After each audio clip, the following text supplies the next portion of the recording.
ದೆಹಲಿಯಲ್ಲಿ ಇವತ್ತು ಕೂಡ ಸಿಜೆಪಿ ಪ್ರತಿಭಟನೆ ಮುಂದುವರಿಯಲಿದೆ. ನಮ್ಮ ಹೋರಾಟ ಯಾವುದೇ ಕಾರಣಕ್ಕೂ ನಿಲ್ಲುವುದಿಲ್ಲ. ನೀಟ್ ಪೇಪರ್ ಲೀಕ್ ಹಾಗೆ ಪರೀಕ್ಷೆ ಬದಲಾವಣೆಯ ಹಿನ್ನೆಲೆಯಲ್ಲಿ ಕೇಂದ್ರದ ವಿರುದ್ಧವಾಗಿ ಕಾಕ್ರೋಚ್ ಜನತಾ ಪಾರ್ಟಿ ಸಿಡಿದದ್ದಿದೆ. ನಾವು ಯಾರಿಗೂ ಹೆದರೋದಿಲ್ಲ, ಯಾರಿಗೂ ಜಗ್ಗೋದಿಲ್ಲ. ನಮ್ಮ ಹೋರಾಟ ಅನ್ನೋದು ನಿರಂತರವಾಗಿ ಇರುತ್ತೆ. ನ್ಯಾಯ ಸಿಗೋವರೆಗೂ ಕೂಡ ನಾವು ಹೋರಾಟವನ್ನ ನಡೆಸ್ತೇವೆ. ನಾವು ಸಾವಿಗೂ ಸಿದ್ಧ ಅಂತ ಹೇಳಿ ಅಭಿಜಿತ್ ದೀಪ್ಗೆ ಇದೀಗ ಎಚ್ಚರಿಕೆಯನ್ನ ಕೊಟ್ಟಿದ್ದಾರೆ. ನ್ಯಾಯ ಸಿಗೋವರೆಗೂ ಕೂಡ ನಿರಂತರವಾಗಿ ನಮ್ಮ ಹೋರಾಟ ಅನ್ನೋದು ಮುಂದುವರಿಯುತ್ತೆ ಅನ್ನುವಂತಹ ಮಾತನ್ನ ತಿಳಿಸಿ ಇದೀಗ ಇವತ್ತು ಕೂಡ ಪ್ರತಿಭಟನೆಯನ್ನ ಏನ್ ಮಾಡ್ತಾ ಇದ್ರು ಅದನ್ನ ಕಂಟಿನ್ಯೂ ಮಾಡೋದಕ್ಕೆ ಮುಂದಾಗಿದ್ದಾರೆ.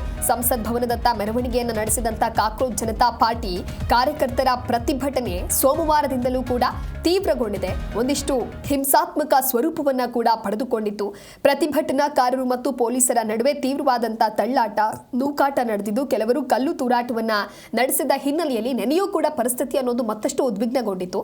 ಇನ್ನು ಪ್ರತಿಭಟನೆಯನ್ನ ಕಂಟ್ರೋಲ್ ಮಾಡೋದಕ್ಕೆ ಪೊಲೀಸರು ಮೊದಲು ಪ್ರತಿಭಟನಾಕಾರರನ್ನ ಚದುರಿಸುವಂತಹ ಪ್ರಯತ್ನವನ್ನ ಮಾಡ್ತಾರೆ. ಆದ್ರೆ ಯಾವಾಗ ಪರಿಸ್ಥಿತಿ ಕೈ ಮೀರಿ ಹೋಗುತ್ತೆ ಅದಾದ ನಂತರದಲ್ಲಿ ಲಾಠಿ ಚಾರ್ಜ್ ಅನ್ನ ನಡೆಸ್ತಾರೆ. ಬಳಿಕ ಅಶ್ರುವಾಯು ಶೆಲ್ಗಳನ್ನ ಪ್ರಯೋಗ ಮಾಡ್ತಾರೆ. ಈ ವೇಳೆ ಹಲವು ಪ್ರತಿಭಟನಾಕಾರರನ್ನ ಪೊಲೀಸರು ವಶಕ್ಕೆ ಪಡೆಯುವಂತ ಕೆಲಸವೂ ಕೂಡ ಆಗತ್ತೆ.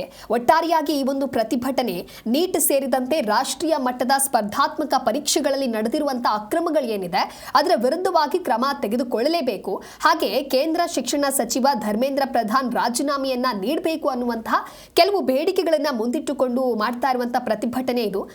ಒಟ್ಟಾರೆ ಪ್ರತಿಭಟನೆ ಹಿಂಸಾತ್ಮಕ ಸ್ವರೂಪ ಪಡೆದ ಹಿನ್ನೆಲೆಯಲ್ಲಿ ಸಂಸತ್ ಸುತ್ತಮುತ್ತಲೂ ಕೂಡ ಮೊನ್ನೆಯಿಂದಲೂ ಬಿಗಿ ಪೊಲೀಸ್ ಬಂದೋಬಸ್ತನ್ನ ಏರ್ಪಡಿಸಲಾಗಿದೆ.